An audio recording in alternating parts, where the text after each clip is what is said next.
Este día vamos a estudiar un tema que creo, Pastor Dani Perla, es un tema que debería interesarnos porque vamos a hablar de la salvaguardia que tenemos nosotros. ¿Qué es lo que nos salvaguarda en este mundo en el que Lucifer usa todo su arsenal, Satanás usa todo su arsenal para engañar y manipular? ¿Qué es lo único que nos puede salvaguardar? Ya lo dijo nuestro pastor al principio de la semana, es la palabra de Dios y queremos destacar este tema hoy porque va a ser muy importante, no solo para esta semana, sino para todo el estudio del resto de este trimestre. Vamos a orar y vamos a pedir al Señor su sabiduría. Querido Padre, gracias te damos porque tú nos has dado tu palabra para poder fortalecer nuestra fe. Ayúdanos a apreciarla, a vivirla, a llenar nuestro corazón de ella. Te imploramos que nos des la sabiduría del Espíritu Santo por Jesús. Amén. Para este día, pastor, me pareció muy interesante que en nuestra lección se nos pusiera este tema, ser salvaguardados por la palabra, porque cuando hablamos de la palabra, me llama mucho la atención, para volver a un tema que ya se destacó en el día domingo, estamos hablando de la revelación de Dios que solamente puede actuar dando la verdad, enseñando la verdad, porque Él es la verdad. Esto me lleva a hacerle la siguiente pregunta. ¿Cuál es el gran peligro que nosotros corremos al rebajar la palabra de Dios a simplemente el producto de una cultura? Que no estamos negando que se escribió en una cultura, ya nuestro pastor nos lo explicaba al principio de la semana, se escribió en una cultura con un lenguaje particular, etcétera, etcétera. Pero, ¿qué sucede cuando nosotros lo rebajamos la palabra de Dios y decimos, bueno, es que es el producto de la cultura, el producto de esos diversos seres humanos que tenían un concepto de Dios que quisieron dejar plasmado en la Biblia?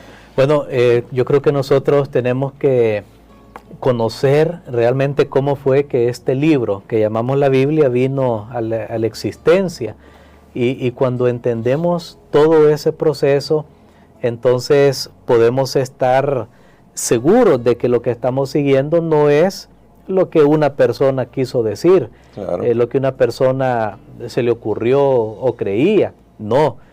Para comenzar, es bien interesante, como se ha dicho, la Biblia, aunque tiene diferentes escritores, tiene un solo autor. Fue escrita en un espacio de unos 1500 años, comenzando de Moisés, que fue el primero que escribió tenemos ahí el libro de Génesis, aunque se cree que fue el libro de Job, también escrito por Moisés, pero desde ahí hasta Juan, el discípulo amado, Juan el revelador, también se le conoce porque escribió el Apocalipsis. Todos ellos, muchos de ellos ni siquiera fueron contemporáneos. Sí. Hay algunos que sí, algunos profetas, algunos escritores de la Biblia que fueron contemporáneos, pero muchos no. Y sin embargo, a lo largo de todos sus escritos corre un mismo tema. Hay como un hilo conductor, como se le ha llamado, que va a través de todos los escritos.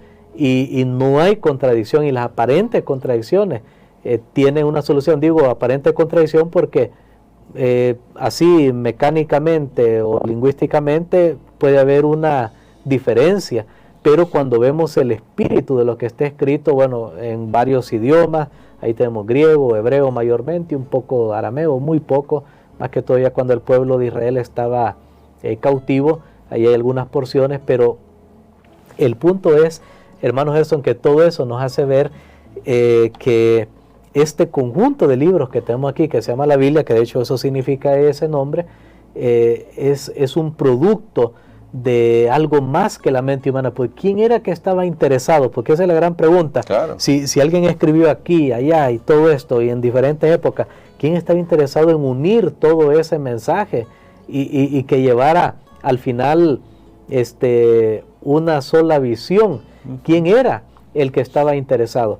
La preservación también de esto, de lo que se llama la Biblia, es otro gran tema interesante, milagrosamente, cómo esto ha llegado a nosotros estos días. Y si a eso le sumamos que ya cuando comenzó la apostasía, lo que estamos hablando en una lección anterior, que ya hubo persecución contra los cristianos, la misma iglesia que se llamaba cristiana, ordenó la destrucción de la Biblia. Y sus mismos, a veces, líderes, sacerdotes, ni siquiera conocían las Escrituras. Algunos pocos tenían acceso a las Escrituras y la gran mayoría del pueblo no.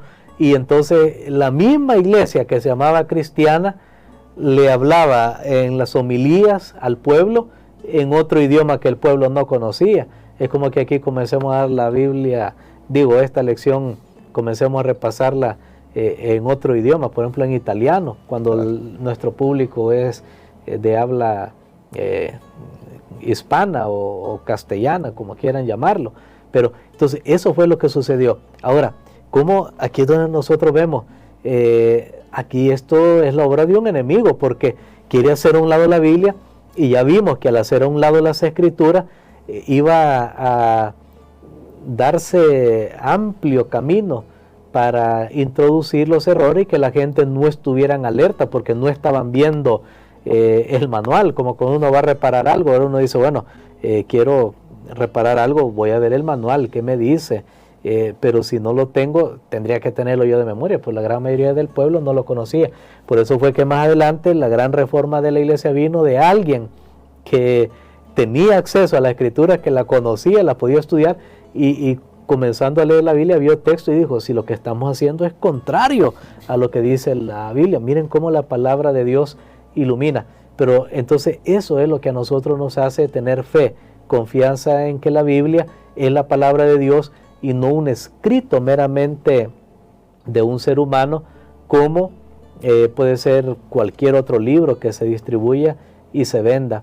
Entonces tenemos que reconocer que sí, escribieron hombres humanos, pero que Dios estaba detrás de la transmisión de estas verdades. Aquí entra el tema de cómo pues Dios inspiró a los profetas. Aquí hay otro tema, que de paso en este libro, El conflicto de los siglos, en el capítulo, en la introducción, ahí tenemos una explicación amplia y suficiente, probablemente la mejor que hay en el mundo, sobre la transmisión de parte de Dios de estas verdades en las Sagradas Escrituras, y vale la pena conocer y leer todo esto, porque nuevamente hay engaños. Si no estamos en la verdad, estamos en el error, no vamos a discernir el error. Nos va a pasar como le pasó si poco a poco comenzamos a quitar la Biblia de nuestra práctica y enseñanza. Entonces vamos a llegar a aceptar cosas y nos van a decir, no, mira, esto es para Dios, en nombre de Dios, y vamos a decir, está bien, no hay problema, pero nos podemos desviar de lo que dice la palabra de Dios. Y tenemos que tener cuidado. Y me gusta mucho una parte que quiero leer textualmente de nuestra lección, porque son unas preguntas que, si somos sinceros en nuestra búsqueda de Dios y de la verdad, son preguntas que valen la pena para resaltar la autoridad de las Escrituras. Porque dice acá, al fin y al cabo, ¿qué sabríamos del plan de salvación sin la Biblia? ¿Cuánto entenderíamos del nacimiento, la vida, las enseñanzas y el ministerio de Jesús sin las Escrituras? ¿Podríamos siquiera empezar a comprender la profundidad del sacrificio de Cristo, la gloria de su resurrección, el poder de su intercesión y la majestuosidad de su regreso? ¿Qué central es la Biblia para la vida del cristiano, pastor? Por eso es que Satanás la odia tanto. Por eso es que Satanás odia tanto la palabra de Dios. Y eso nos lleva a una reflexión que me gustaría que hiciera, pastor, para nosotros, y es individualmente, como cristianos, cómo podemos aprender a depender de la Biblia, a realmente darle el lugar que merece, porque a veces quizás ya estamos muy acostumbrados a tener este libro en la casa. Ya nuestro pastor nos lo ha dicho en esta semana, pero lo tenemos ahí. Tal vez no lo leemos, nos dejamos distraer por cualquier circunstancia. Podemos tener acceso, incluso ahora, a las Biblias en idiomas originales. Hay forma de traducir, formas sencillas de traducir con aplicaciones y todo, pero tal vez no sea tan central en nuestra vida como debería de ser. Bueno, yo creo que en primer lugar nosotros tenemos que pedir la dirección de Dios cuando estudiamos las Sagradas Escrituras, porque no nos vamos a aproximar a un escrito cualquiera. Claro. No, la Biblia finalmente es lo mismo que Jesús, es divino, humano. Jesús era divino y humano, era Dios, era hombre, 100% Dios, 100% hombre. Y la Biblia es humana porque fue escrita por seres humanos, pero es divina porque fue a través de la inspiración del Espíritu Santo como ellos escribieron estas palabras. No es un dictado. Nuevamente, yo ya mencioné que, por ejemplo, en Conflicto de los Siglos tenemos una introducción fantástica, fenomenal, para usar palabras modernas, ¿verdad? De cómo Dios nos ha dejado este legado, este libro que nosotros ahora llamamos la Biblia, la palabra de Dios. Pero ¿qué tenemos que hacer para nosotros? Bueno, número uno, lo que ya mencioné, aproximarnos a la Biblia con oración, con un espíritu enseñable, o sea, estar dispuesto a aprender, porque si yo ya voy con preconcepto, no voy a ver que la Biblia me apoye, y andamos buscando un texto para que me apoye en la idea que yo tengo. No, yo tengo que ir, voy a ver qué me dice Dios, sacar de la Biblia, no meterle mi concepto a la Biblia, claro, solo en mi mente, porque la Biblia seguirá siendo la Biblia y tiene la verdad.